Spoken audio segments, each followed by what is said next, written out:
turabasuhuje nshuti mukurikiye televiziyo y'u Rwanda ndi Cleophas Barore. Indangakiganiro mumaze kwimenyera ni wa mwanya twakiramo abanditsi b'ibitabo ababisoma se kugira ngo tubigarukeho twumve ubutumwa ibyo bitabo bibumbye, ubutumwa ibyo bitabo bitanga babyanditse babashaka kugira icyo bageza kuri societe, bashaka kugeza kubazasoma ibyo bitabo. Muri uyu mwanya tunejejwe no kwakira umwe mu banditsi b'ibitabo mu Rwanda ariko wavuzwe mu gihe cyo hambere kubera igitabo yanditse, igitabo gifite izina bamwe mwibuka ryitwa Isiha Rusahuzi. Uwo mwanditsi turi kumwe muri iki kiganiro ni Bwana Francisco Xavier Gasimba. Ikaze mu kiganiro. Murakoze. Izina ubwaryo Isiha Rusahuzi riteye amatsiko, iri zina warikuye? Urakoze. Nkuko bivuga Isiha Rusahuzi iteye amatsiko. Iryo zina kera, kuva kera ryashushanyaga ubusambo, ku buryo abantu bazi iyo nyamaswa isiha nk'ikibeba kinini kigenda kigafata ibintu kikabijyana mu mwobo, nta n'icyo kibikoresha, ari ugushaka kubyigwizaho no kubinezerwamo. Sinzi niba imbere binezerwa. Noneho mu buryo bwo kugenekereza naravuze ntese ikintu cy'ubusambo, ubusahuzi, umuntu ntiyagishyira ahagaragara, ntiyagitunga agatoki yifashishije iyo mbeba kubera ko izwi mu mitekerereze y'Abanyarwanda. Nuko natekereje iyo mbeba, noneho sijye wayishushanyije nk'uko bigaragara ku gitabo, ahubwo nabwiye umunyabugeni uzi gushushanya kundusha, ayishushanya gutyo, icyakora namuhaye ibitekerezo kugira ngo agaragaze ukuntu nyine ifata amafaranga yose. Urabona ahari umenya nta bwoko bw'amafaranga ye y'u Rwanda atariho, ari ibiceri, ari inoti, ari ibyo byose. Noneho ikize gutyo nyine irabigurukanye. Igitabo gisohoka bwa mbere mu mwaka w'1987 kugira ngo utekereze gutunga agatoki ubwo busahuzi. Abakurikiye iki kiganiro turagira ngo ubanyuriremo muri make uko byari byifashe. Sinzi niba ikibazo cyawe nagisubiza ku buryo bukwiye. Icyagaragaraga nuko hariho ikintu cyo gupfusha ubusa umutungo w'igihugu, abantu bagasesagura, bavuga n'iby'umukanda ugasanga ni mu magambo, ntabwo ubundi ku buryo burambuye ngira ngo biri muri icyo gitabo, ariko nabwo urabona ni uburyo bwo kugenekereza, kuko ntabwo nashatse kugira ngo ngende ndondora ngaragaza imibare nsobanura, kuko ubundi umusizi ntasobanura ahubwo arereka.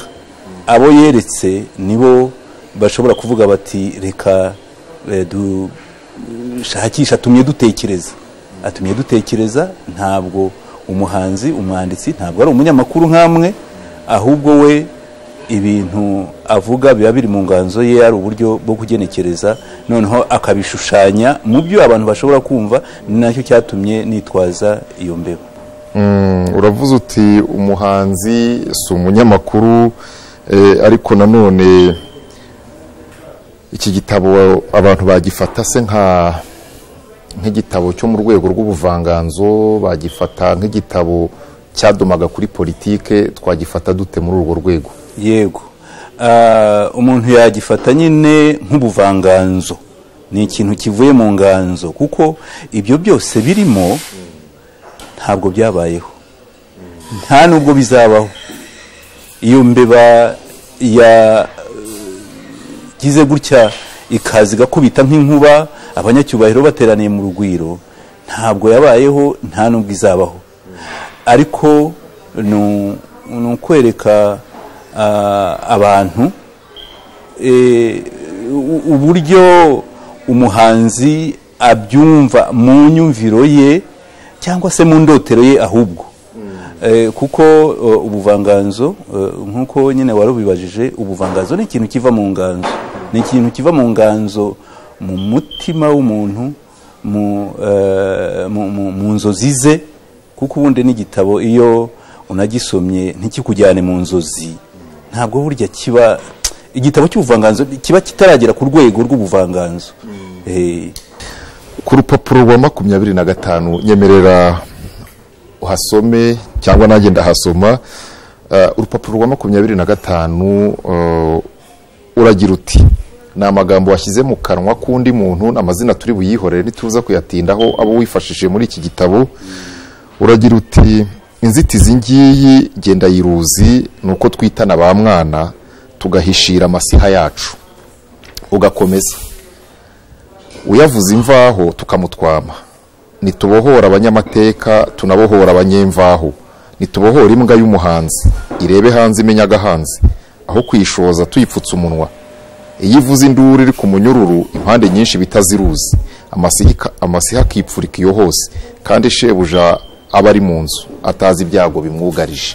Ugakomeza sindarangiza: iyo mbwa y'impigi nituyishumure, ifata amayombi ijye mu muhigo, ironda uburari bwa gatunzi, iyihure itindi yigwe gitumo. Niyisanga kumwe n'umuntu, yambwa izaza kubitubwira, aho kuyitwama tuyiha ijambo. N'iryo umuntu azayikubita, izaba ari imbwa, ibyo birasanzwe. Ariko uwo muntu nayirya, azaba agiye hasi y'imbwa, tumuhishiye tube duhemutse, yaduhumbira kudutsemba. Warifashe rero uravuga uti ntibyoroshye. Ufata aya magambo yashyira mu kanwa kumwe mu bayobozi bariho icyo gihe, avugira muri iyo nteko ba nyakubahwa bicayemo ati: erega ikibazo turakibona, ahubwo ikibazo nuko tutavuga ukuri. Ariko nanone ukagaruka uti: ntacyo, nimureke n'umuhanzi basi abatungira agatoki nubwo bitari bumworohere. Ntabwo byari byoroshye icyo gihe kuba wabivuga, nubwo wabikoresha muri iyi mvugo isa n'ishushe ubuse. Ari umuhanzi, ari umunyamakuru, ayo magambo nitiriye nyine umwe mu banyacyubahiro, aragaragaza yuko abantu bari baboshye, badafite uburenganzira bwo kugaragaza ibintu uko bimeze. Ari abanyamakuru, ari abanditsi, urabona ndavuga abanyamateka n'abanyemvaho, uri mu kubonamwo ibinyamakuru wenda icyo gihe bisa nk'ibyitwaga gutyo. Ndavugamo imbwa y'umuhanzi, umuhanzi wenda niba warasomye no mu ijambo ry'ibanze naravuze nti niyo iyo siha, iyo nyamaswa, impyisi iyo yirukankanye intama, niyo utayiteye icumu ariko ukayivugiriza induru, ntubura kuyitesha intama. Yego, urabivuga ni ukuvuga ngo icyo gihe nk'umuhanzi icyo nakoraga ni ukugaragaza mbere na mbere abantu baraboshye, ibintu byarazambye, mbese mwabaretse bakavuga, bakagaragaza ibintu uko bimeze, noneho abashinzwe kubitekerezaho no kubigorora no kubigarura bakabona aho bahera. Nicyo navugishije uwo munyacyubahiro. Urabona yuko uko bagiye bavuga munyacyubahiro siko bose bavugaga rumwe, siko bose bavugaga rumwe, ariko n'igihe wabishatse gutyo. Aha, mwiriburiro ryawe rukavuga uti ni inganzo itari imenyerewe gutera ubuse.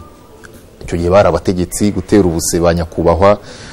Uti kandi ndisegura nihaza kugira uwo birakaza, ubwo arabakiboshye no mu buryo bw'imyumvire. ndashaka kumenya uko aba bantu bakiriye igitabo n'abandi. iyo utagira uwo muterana uburamu cyangwa ububyara, iyo utagira umugani, iyo utagira uwusetsa, iyo utagira ugusetsa, ubwo ngubwo haba hari ikibazo mu mibanire y'abantu. Noneho ukavuga utese byakiriwe biti icyo gihe ko bitari bimenyerewe ko yari nk'inganzo isa nkaho yasinziriye, byakiriwe bite? Ndagira ngo mbanze nkubwire ko uhereye mu bo twakoranaga rwose bangira inama bati uwo kagira Imana we, turacyagukunda, turacyagukeneye, ibyo bintu twese turabitekereza. N'ubu ngubu rwose hari ubwo turanabibona, njya nganira nabo bamwe n'ubu ngubu tugasubiza amaso inyuma tukareba, nuko ati byihorere.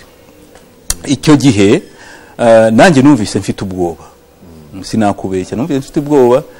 Icyo nakoze, nandikiye umukuru w'igihugu w'icyo gihe, mwandikira n'ibaruwa yandikishije intoki kugira ngo hatagira uwo mbiha akabyandikisha imashini. Icyo gihe imashini zari zitaranakwira cyane, nyandikisha intoki mbimusaba, ariko nsa n'umwuguga nabwo kuko yashoboraga kutabyemera. Noneho ibaruwa ndayijyanira, noneho ushinzwe kwakira amabaruwa arayakira, ndigarukira ntegereza igisubizo. Ariko rero igitima gikomeza kudiha n'ibi bintu ko n'abantu babimbwiye kuko ubu nabikoreye iki. Nuko ndashaka kumenya, wanditse usaba ko igitabo cyazasohoka, muhaye na kopi y'inyandiko mbisi yacyo nyine kitarasohoka, musaba nyine uburenganzira bwo kugisohora. Ubwo ndumva ari ngombwa kubikubwira kuko amateka y'ubwanditsi muri iki gihugu wenda abantu ntibayamenya. Icyo gihe naje kumenya ko yashyizeho utunama tubiri, ngo akanama gashyigikira ko bitangazwa n'akanama karwanya ko bitangazwa. Nuko akanama karwanya ko bitangazwa ravuga ati uyu muntu nk'uyu ni inyangarwanda, ibi ngibi muvoma yacu ntabwo ibintu birasa nkaho bisebanya. Noneho uwari ushyigikiye yuko bitangazwa yari n'umunyamategeko, yaravuze ati ibi bintu yabibahaye mu cyubahiro cyose, nimwaka ko bitangaza ashobora kuzabitangariza hanze, ubwo ngubwo muzamuveba. Nuko ariko aho ngaho urumva cyari kitarasohoka. Gisohotse ndakubwira yuko inkuba zakubise, inkuba zarakubise. Ahubwo yawe washoboraga kumbonera ikiganiro nagiranye na Muhuri muri icyo gihe, ngo wumve ukuntu yari yahuruje abantu ngo banyamagane yuko ibintu nanditse ntari nkwiye kubyandika, yuko ngo ndi inyangarwanda. Twibutse abakurikiye iki kiganiro ko icyo gihe Muhuri Jean Marie yari umwe mu banyamakuru ba Radio Rwanda, tuvuge ngo bari bagezweho. Wakomeza atumira abantu rero Muhuri? Atumira abantu, mu bantu yatumiye wenda sinzi niba nabavuga, ariko yatumiye umwe mu banyapolitike nawe wanditse muri iki gitabo, atumira undi yavugaga yuko ngo yize ibintu bya sociology by'imbonezamubano, atumira n'undi mwanditsi icyo gihe wari ukomeye icyo gihe. Noneho tugirana ikiganiro kuri radio, ariko we yabanje kujya gufata amajwi y'abo bantu. Ntabwo mwicaranye nabo? Ntabwo twicaranye nabo. Kandi icyo gihe nakwibutsa yuko abantu bari bagifite icyoba cyo gusoma ngo inyandiko zitemewe, kubera ko hari hashize imyaka itagera ku 10 baburanishije abantu ngo bari barasomye za tracte muri cya gihe cyari izinde tracte n'impapuro zidasinye, abantu bari muri icyo cyuka cy'ubwoba. Mu kiganiro nagiranye na Muhuri rero, gihe navuze n'icyo cyoba nicyo nshaka kugira ngo abantu bagaragaza ibyo batekereza, bagaragaza imbamutima zabo, bagaragaze kami yabo, be kujya babona ibintu byononekara ngo bicecekere. Nuko ikiganiro turakigirana, ariko mu by'ukuri nubwo cyari kigamije kunsenya, ahubwo cyaranyamamaje. Agatabo abantu baragakunze, batuye umuntu rwose yatwandikiye agatabo keza cyane, n'ubu se ntitwari tuzi icyo ari cyo, ntitwari tuzi uko bukorwa, kanditse mu rurimi rwumvikana nubwo ari umuvugo, ariko urasoma ukabyumva.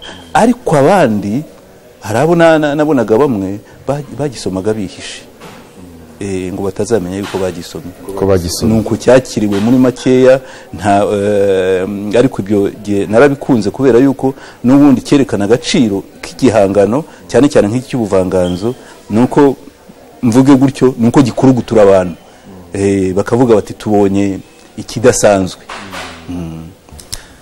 Aha isi harusahuzi rero ni izina ubwaryo umuntu yavuga ngo rirashitura rirakurura kandi uburyo winjiye muri iki gitabo utangirira aho abayobozi bicaye bari mu nama atari na bose hanyuma ariko umurongo w'ibyigwa ugahindurwa n'ikintu gitunguranye kibanyuzemo ngo nuko iyo si hibanyuraho ngo bagwa igihumura bose bayiciryera ariko baryumaho baracweza barikanga barikomeza bagwa igihumura bagwa hasi.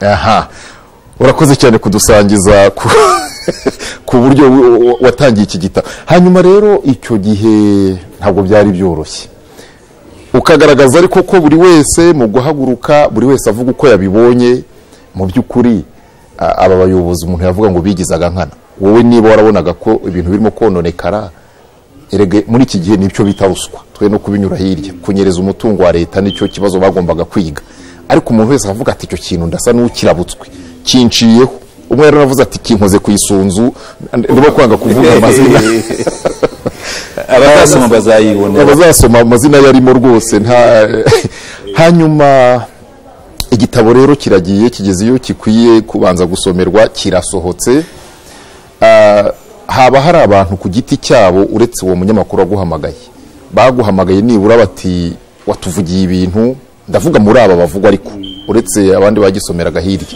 haba hari abacyakiriye neza bakakubwira bati watuvugiye ibintu ese haba hari abarakaye barerura barakwivugishiriza baraguhamagara bagira amagambo wenda akarishye bakubwira oya ntabwo byabayeho kuko jewe n'igitekerezo byampaye nuko abasomyi cyangwa se abanyarwanda muri rusange bari bategereje umuntu wandika ku bundi buryo ahubwo haje n'impuha zo kuvuga ngo narakanzwe ngo narafunzwe ngo nagize gute ntekereza yuko wenda uwo mwitangirizwa nari nashyizeho uwo kwandikira umukuru w'igihugu byatumye wenda abantu uzi nk'abakunda gutera amahane cyane ni bande ni bamaneko hari ni bande bagomba kuba bari bazi baramenye inzira byanyuzemo niko ntekereza. Hanyuma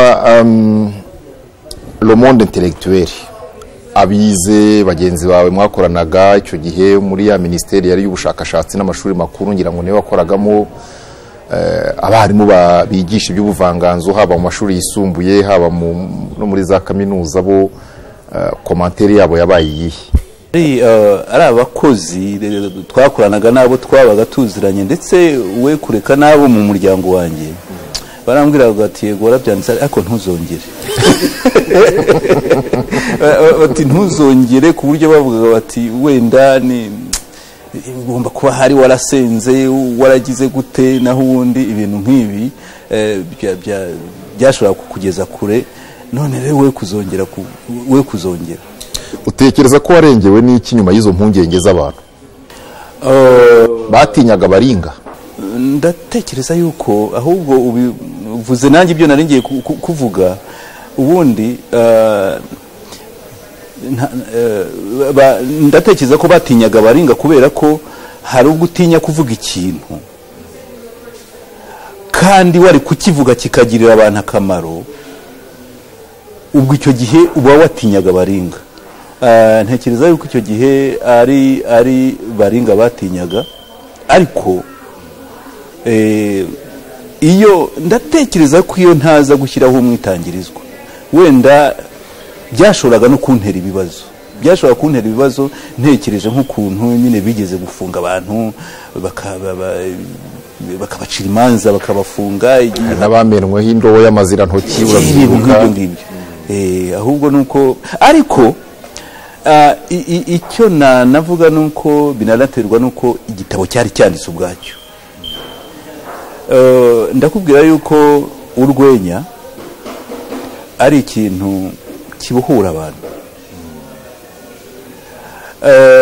ni ikintu kibohora abantu ariko ikindi nanone gishobora kuba cyarantabaye mvuge gutyo nuko abantu batekerezaga batese Alexis Kagame ko yanditse indyohesha birayi akavuga ukuntu abatware bacuranwaga ingurube kuki ntacyo bamutwaye uriya musizi nawe akaba Gasimba akaba yanditse avuga hari ngo niba bureba nabi bazaba ari abanyamusozi ahubwo ubwo nabo batinya hari kwitwa abanyamusozi nge niko ntekereza bashobora kuba baratinye kwitwa abanyamusozi kandi kubera ko aya magambo byagaragaraga neza yuko ari ayo nabahimbiye nta wayavuze mu manyakuri nta wayavuze nayo nabahimbiye abantu bashobora no gushimishwa nuko abahanzi bajya bagaragaza icyo babatekerezaho bakabahimbira ibintu atari ukuvuga ngo barabikoze ahubwo bigaragara yuko ari ibintu bivuye mu nganzo nubwo uvuga ko ari ibyo bagerageje kubahimbira ariko hari imvugo zimwe zigaragaza abantu zizwi ko bajyaga bakunda hari uwakunda bavuga ngo ngiye mvugisha ukuri kandi ugasanga nawe wamugezeho iryo jambo urarigarura bamwe bashoboraga guhita babona ko nubwo urimo kubyita ibyo babahimbiye ariko wagiye unashyira mu kanwa kabayo basanzwe bivugira nkavuga nti ese wakoresheje kubahimbira cyangwa wagerageje no kwerekana umuntu uko ari ariko wenda ubishakira uburyo uri bugende hejuru y'amagi utayamennye ahangaha wenda twaba tugiye mu byo uburyo umuntu ahimba ni ukuvuga ngo abantu narekaga kubareba mu buzima bwabo busanzwe ahubwo nkagerageza kubareba aho ngaho bari mu nama ngerageza kwibarira kugira umwibariro w'ibyo bashobora kuvuga ariko nanone birumvikana ko imyifatire ya buri muntu asanzwe agaragaza uburyo nari ngiye kuvuga mu izina umwe mu bo babajije yaravuze ati muhore yaramaje atese ati biriya Gasimba yakuvuzeho ubundi muraziranye undi ati ntaho muzi ati ntabwo muzi rwose ati njya numva gusa yuko ari umuntu ngo w'umuhanzi atari ko burya yabivuze mu gifaransa ngo un homme politique est un homme public akavuga ati umunyapolitiki ni umuntu ubugaragarira bose ku buryo ntaho yihisha uko rero tuba twitwara umuhanzi ashobora kutuvuga akatugenekereza ari udushushanya ashobora kudushushanya ari utuvuga mu magambo ashobora kutuvuga mu magambo gutyo ku buryo agaragaza icyo adutekerezaho umwe nanone mu bo wavuze yareruye washyize mu kanwa ke ko yerura ko nubwo wagenekereje uvuga isiha ariko iyo siha ashobora kuba ari n'umuntu ku rupapuro rwa 23 ugira uti 23 ugeze nko ku murongo 1 2 3 umurongo nko wa 5 aho uvuga uti niba rero ari isiha ayo mafaranga siyo yayibye hari umuntu bafatanije nge niwe nshaka gutahura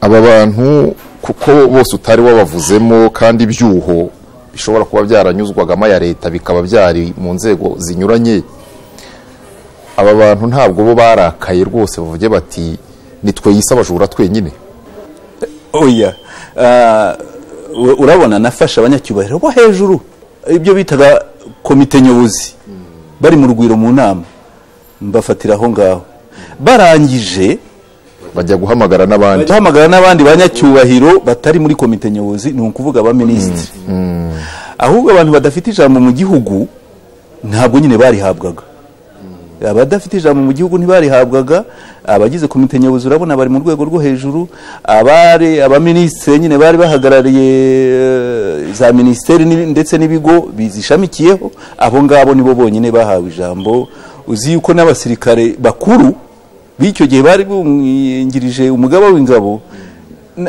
sinanabavuze mu mazina bo rwose mvuze ngenda hafi sinzi niba bamenye uwo ari we ngenda hafi wagiye ubashakira andi mazina kugira ngo babe bari ku ruhande kuko uhari ugomba gufata ibyemezo ni ukuvuga ngo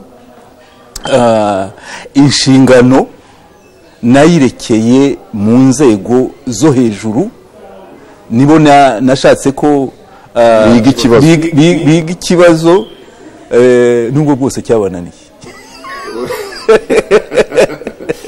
arakoze cyane umwanditsi Gasimba Francisco Saveri, ati nashatse ko aribo bareba ikibazo nubwo bwose cyabananiye, ariko kandi ntimugire ngo kubivuga icyo gihe byari ibintu byoroshye, kuko muri iki gitabo cye ku rupapuro rwa 40 hari aho yanditse amagambo akomeye avuga ngo na bamwe biza ya kaminuza gutekereza barabitinya ngo batavumbura ibidahuje n'ibyo shebuja yifuza akavaho abubikira isahani. Ntabwo rero byari byoroshye kwandika icyo gihe muri 87 isi harusahuzi, warangiza ntujye no kwivugira abuzi ko batagira icyo bagutwara, ahubwo ugahera hejuru iyo ngiyo ku mukondo w'urugamba. Ntibyari byoroshye. Nyemerera tugane ku musozo w'ikiganiro. Ndagaruka ku bintu bimwe mbona ko icyo gihe wabonaga uyu munsi ukabona ari bwo birimo gushyirwa mu bikorwa, ukabona ari bwo birimo guhabwa agaciro, ukabona ari bwo abantu bavuga bati nyine kuki. Urupapuro rwa 46 ahagana ku musozo rwose w'urwo rupapuro rwa 46 ugaruka ku kibazo cy'uburinganire n'ubwuzuzanye bw'abagabo n'abagore. Turi muri 87 ubwo wabyandikaga, aho wagize uti ushyize mu kanwa kumwe mu bayobozi b'abagore bariho icyo gihe agira ati ahubwo mwitegereze neza igitsina cyonsa nticyonona, iyo siha yaba ari ingabo. Abagore baharagowe cyane, ayo mafaranga aramutse abonetse ni ukugwiza ibikorwa shingiro bibateza imbere nk'abandi, mbere ya byose bakajijuka bakava muri iri cura burindi ryatudindije kuva kera rihamya yuko umugore agomba kuba umugaragu w'umugabo. Kuba y'umurokore mbavuze nicyo gihe warerekwaga, ariko nanjye hari ubwo nsoma nkibazaho n'ibindi ikintu cyari kirimo kubikiramo. Uzi yuko ibivugwa hano n'ibyo bita mu Cyongereza affirmative action, ni ukuvuga ibikorwa byihariye bizamura abantu bavuga yuko basigaye inyuma, cyane cyane abagore. Ibyo nabitekerezaga gutyo kandi mbishyira mu kanwa k'umugore kubera ko icyo gihe kuko abagore bari inyuma. Usoza uvuga uti yewe ubanza nacurangiye abahetsi, kuko hari aho ugera uvuga utese iyo siha izahigwa n'umukozi utitaye ku bya leta, izahigwa n'uwiba amavuta, izahigwa mbese ukagaragaza ko mu by'ukuri niba n'ikibazo gihari nta bagabo nyabagabo bo kugikemura. Nkashaka kukubaza ngo naho nsoreza ko umusayuko cyangwa se umusozo w'iki gisigo cyawe utarangirira ku ijambo ry'icyizere ko hari abagabo nyabagabo bo kugikemura, utekereza ko bemeye ko gisohoka gute? Hari impamvu nyinshi, ariko impamvu y'ingenzi nayikubwira. Bashobora kuba bataragisomye bacukumbura, birashoboka.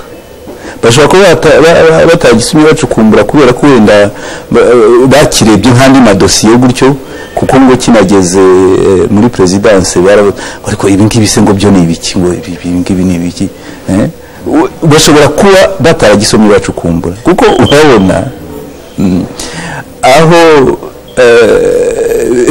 birangirira amuga ntimujaho abandi wanga kwiba, yenda azica isarusaruzi anashyire byose kuri gahunda ibuza abakungu kurya abatindi. Ngo ni ukuvuga ngo uko byari bimaze icyo gihe abakungu bararya abatindi, ariko bikavuga ngo hazaza undi muntu hazaza undi muntu kuko abariho ubu ngubu mu bakozi bose urabona hose ni amagambo navugisha buri munyacyubahiro umwe ntashaka nyine gusubira, yaravuye ati none se aha hose uko ndeba ngasanga bose ari barusahuzi bizagenda gute?